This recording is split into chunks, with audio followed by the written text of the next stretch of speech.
Good morning, everyone. Welcome to the vlog. And today we'll talk about some learnings from the Gita as I'm reading the Gita these days. Okay.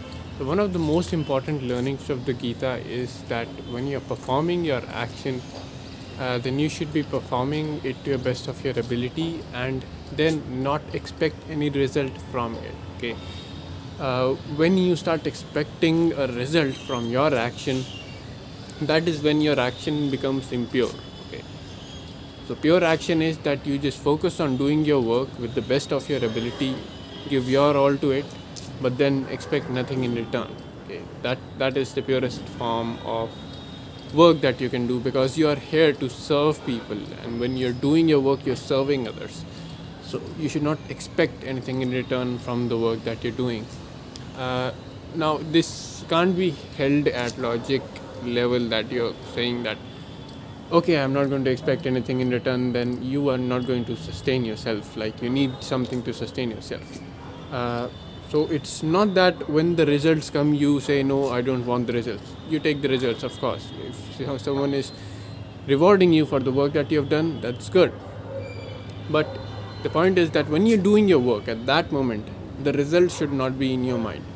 What should be in your mind is performing the action that you're performing right now to the best of your ability. Okay, that is your work over here.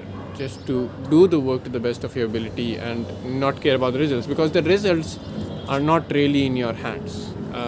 But the action and how you perform that action is in your hands. So control the controllables. Don't go out for the results. Don't go out seeking results or expecting results, because that can end up making you sad that okay, I did so well, but it didn't result in something good. Okay, or it didn't get me what I wanted. But you did it well, so you did your work, right? So you should be happy about it. You should not care about the result. So that is one of the biggest learnings of the Gita, one of the main learnings of the Gita, that you should perform your action without expecting anything in return. It is a deep learning. Firstly, it is not easy to comprehend. Like, how can we perform action and not expect anything in return? It's hard to comprehend. But once you comprehend it, then it's hard. It's again hard to implement it in actual real life. But that's the thing with the real learnings, deep learnings, that they are not easy to comprehend, they're not easy to understand, and they're definitely not easy to implement. But that is what brings worth to these learnings that have stood the time for like about thousands of years, and they are still very valid. So if you want to lead a good life, then you need to explore these learnings that are there, and then try to understand them and to implement them in your life. All right, I'll see you later. You can quickly say hi to these plants as we go down, and hello. So this is nature in its true form, and this is what we should appreciate. Okay, see you later. Bye bye. Okay, so now I'm moving on to the next chapter of this book, which is called the Gita by Rupa Pai.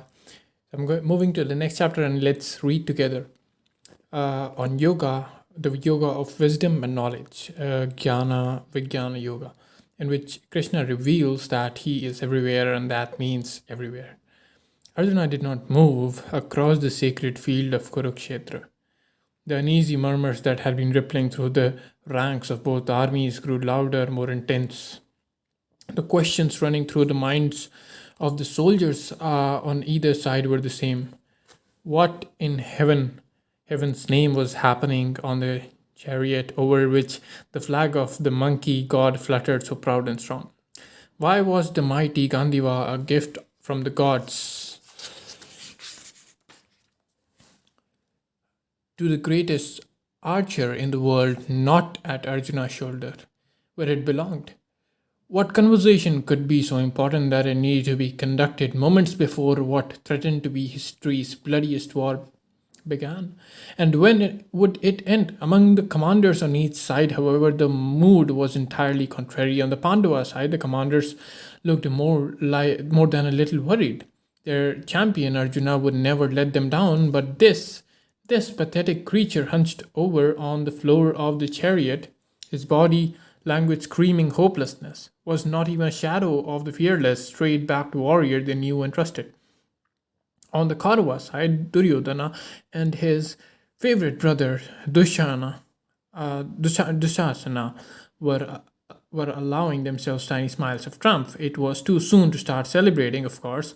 Like everyone else on the battlefield, they had never known Arjuna to turn his back on a fight, but from where they stood, it certainly looked incredibly as if Krishna was trying and so far failing to coax his friend to don arms.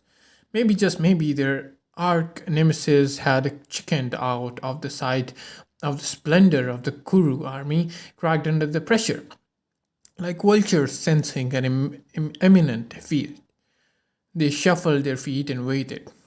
In the chariot, Arjuna's mind was in turmoil. He understood some of what Krishna was saying, he even agreed with him, but he always believed that the supreme God he had worshipped all his life was a remote, inaccessible being who lived in a faraway heaven, someone who could only be persuaded to show himself through severe penance.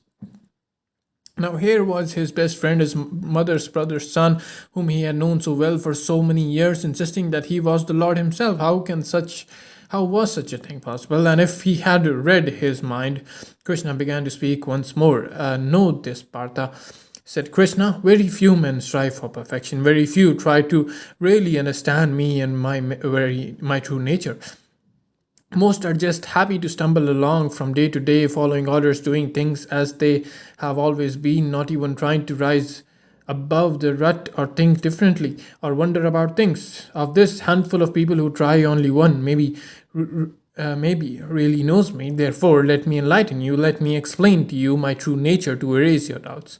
Interested in spite of himself, Arjuna sat up straighter. Krishna's face looked familiar and unfamiliar at the same time. It was suffused with a strange, unearthly glow. He began gut-wrenchedly. He looked gut-wrenchedly beautiful. His voice, when he began to speak, was so deep, so mesmerizing that Arjuna could have sat there listening to him all day.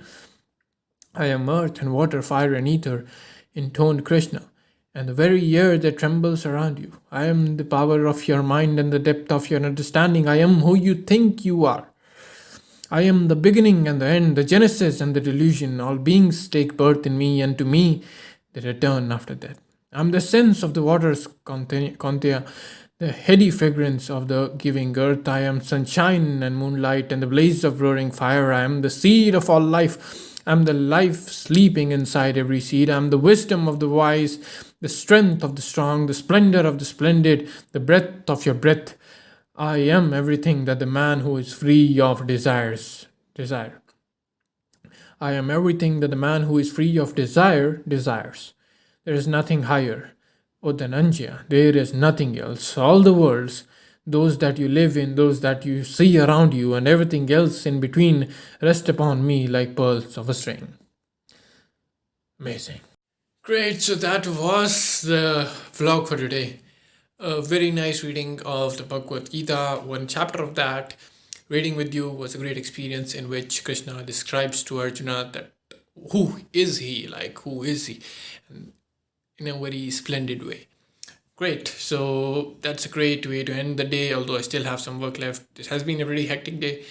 Although there's still some work left, I'll do that and then call it a day. But for the vlog, we're going to end this here. See you tomorrow.